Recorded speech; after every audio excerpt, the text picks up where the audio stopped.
ব্রেকফাস্টের জন্য আমরা সবসময় এমন এমন রেসিপি খুঁজি যেগুলো সুস্বাদু, স্বাস্থ্যকর, আবার খুব চটজলদি তৈরিও করা হয়ে যাবে। নমস্কার বন্ধুরা, মুন্নির পাকশালাতে সবাইকে স্বাগত। তো আজকে আমি একটা চটজলদি মানে মাত্র 10 মিনিটে তৈরি হয়ে যাবে এমন একটা টেস্টি এবং স্বাস্থ্যকর রেসিপি শেয়ার করব, যেটা খুব সাধারণ এবং ঘরোয়া উপকরণ দিয়েই তৈরি করা যাবে। চলুন তাহলে ভিডিওটা দেখে নেওয়া যাক। আটা মেখে তার থেকে একটা নর্মাল রুটি বানিয়ে নেব।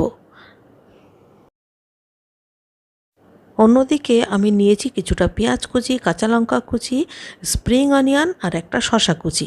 তার সঙ্গে নিয়েছি দুটো চিজ কিউব আর দুটো ডিম। এবারে চিজ কিউব দুটোকে একটু মোটা মোটা করে গ্রেট করে নেব।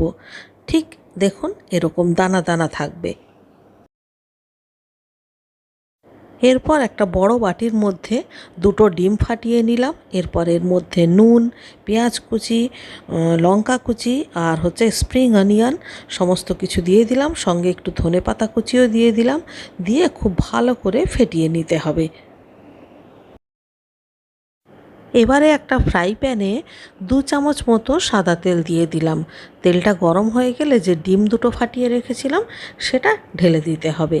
মোটামুটি অমলেটের একটা পিঠ যখন একটু একটু কুক হয়ে যাবে, ওপর থেকে প্রথমে যে রুটিটা বানিয়েছিলাম সেটাকে চেপে দিতে হবে, ঠিক যেমন করে আমরা এগ রোল বানাই। এবারে খুব সাবধানে এটাকে উল্টে দিতে হবে। এবারে ডিমের ওপরে যে চিজ গ্রেট করে রেখেছিলাম সেই চিজটা দিয়ে দেব, সঙ্গে পেঁয়াজ কুচি দিয়ে দেব আর স্প্রিং অনিয়ন দিয়ে দেব। এবারে গ্যাসের ফ্লেমটাকে একটু লো করে ঢাকা দিয়ে দেব 2 মিনিট। দেখুন চিজটা কিন্তু মেল্ট হয়ে গেছে।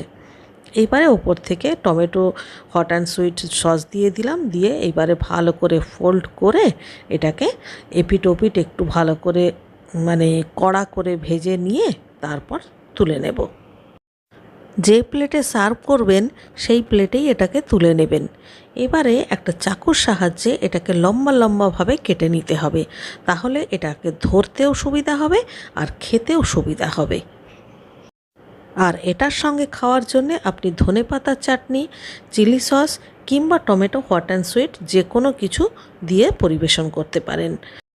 ওপর থেকে ক্রিস্পি আর ভেতরে চিজটা মেল্ট হয়ে গিয়ে একটা দারুণ ক্রিমি ক্রিমি ব্যাপার হয়েছে। এটা আপনারাও বাড়িতে ট্রাই করতে পারেন।